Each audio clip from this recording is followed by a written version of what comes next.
In this video, I will explain about several topics that include the importance or unimportance of formal education in today's world, your preference between being generalist or specialist, the gap between the educated and the uneducated people, and your resolution for education problems in Indonesia.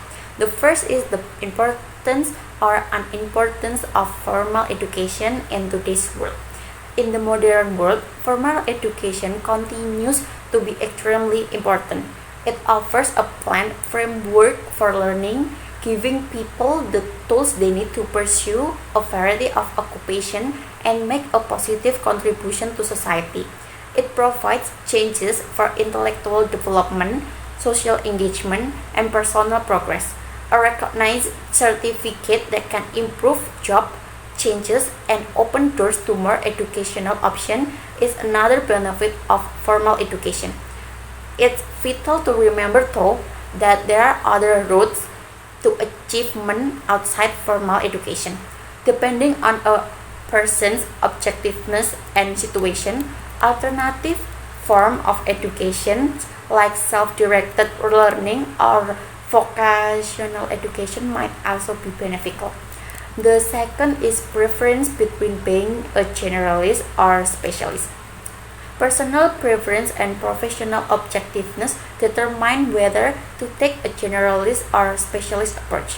A generalist can adapt to a variety of tasks and take on a variety of problems because they have a broad knowledge base and are talented in several different areas. They frequently perform well in a diverse field and are successful in leadership roles that call for a comprehensive and comprehension of complex systems. On the other hand, specialists concentrate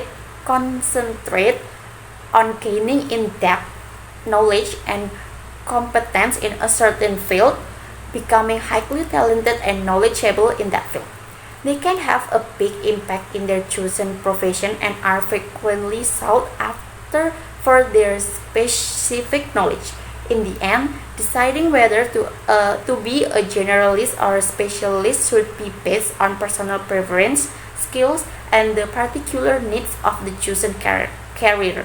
Furthermore, in my opinion, I am better qualified to be a specialist because I find it difficult to multitask if I become a generalist.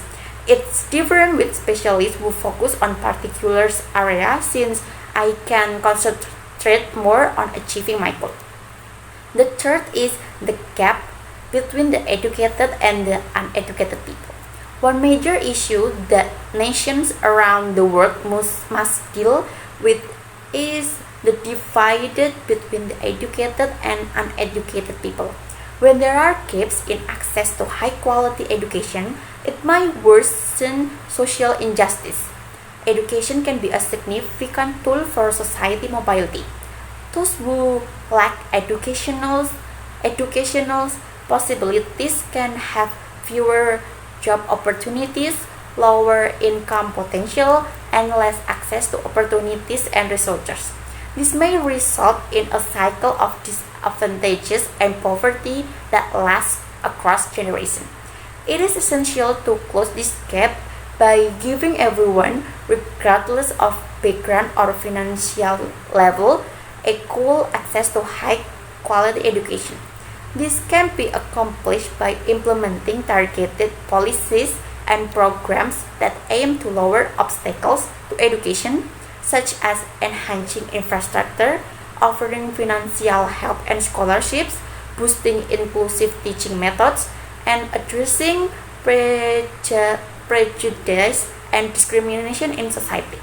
To close the gap and build a more equal society, cooperation between governments, educational institutions, non-profit organizations, and local communities is crucial. The fourth is resolution for education problems in Indonesia. To address education problems in Indonesia, several key areas need attention. The first is access and infrastructures, ensuring access to quality education for all Indonesian children, particularly those in rural and disadvantaged areas by improving infrastructure, building more schools, and providing transportation facilities. The second is teacher training and support, enhancing the quality of education by investing in teacher training programs and providing professional development opportunities and promoting teaching as an attractive and respected profession. The third is curriculum development, updating and improving the curriculum to align with the demands of the modern world, emphasizing critical thinking, problem solving, creativity, and digital literacy skills. The fourth is technology integration, increasing access to technology and incorporating digital tools and resources into the education system to enhance learning outcomes and prepare students for the digital age.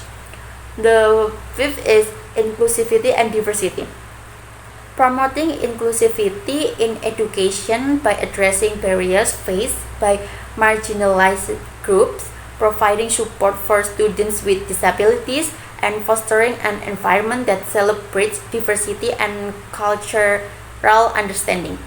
The sixth is public-private partnerships, encouraging collaboration between the government, private sector, and civil society organizations to leverage resources, expertise, and innovative approaches to education reform. The last is parent and community involvement, engaging parents and communities in supporting education, creating awareness about the benefit of education, and fostering a culture of learning with families and communities.